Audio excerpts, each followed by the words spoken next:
Hi, my name is Jocelyn and Chadwick, and I am so happy to be joining my friend and colleague, Matt Siebold, in the Center for Mark Twain Studies Summer Teachers Institute 2020.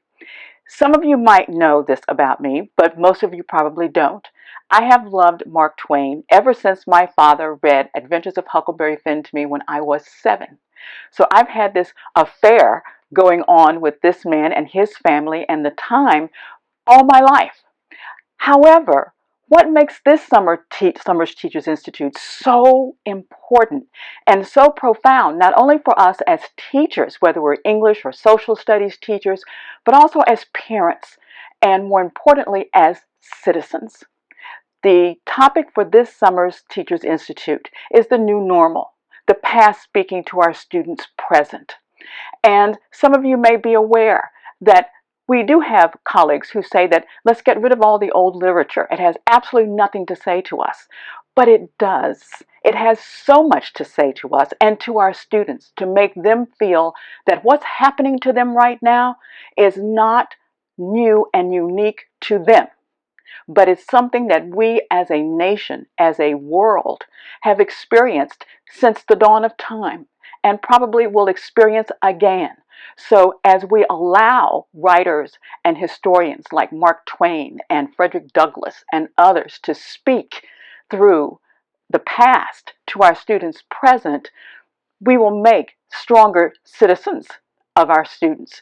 Students who can use literacy skills and the literature we teach and the history we teach to understand and to navigate that territory. So for my part in all of this, I'm the teacherly person.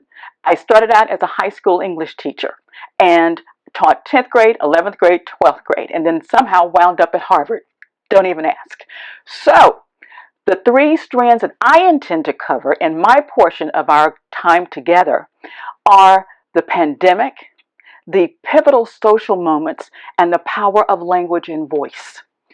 Our students' entire lives and their home lives, their school lives, everything has been upended because of COVID-19. But Twain's time too was upended with diphtheria, with leukemia, with so many different diseases going on that Twain himself had to deal with and his family.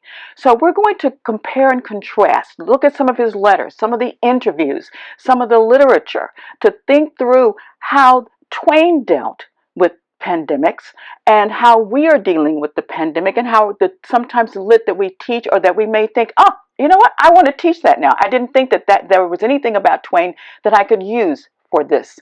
But there are texts. The pivotal social moments. We have all, regardless of where you come down on this, we have all been profoundly and fundamentally shifted and changed because of the George Floyd murder. We have been profoundly changed, eyes open, the veil rent with the Black Lives Matter, with LGBTQ, with the idea that equity, real equity, and civil disobedience can make a difference. And finally, the power of language, written and spoken. When we put texts like those of Mark Twain's in the hands of our students, not just the fiction, but the nonfiction, the letters, the journals, the diaries, and we blend them. For example, Twain giving a lecture in Britain about the real Independence Day, which he said was the end of the Civil War. For me, coming from Texas, it was June 19th, Juneteenth, as I grew up celebrating with my family. Frederick Douglass, at the same time, writes an essay, What Does the 4th of July Mean to the Slave?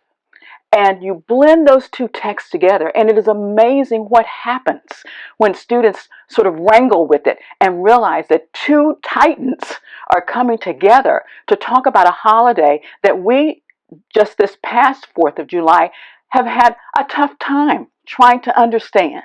So come join Matt and me, and let's have a blast of a time at this year's Summer Teachers Institute, because right now, we need this more than ever. Looking forward to seeing you.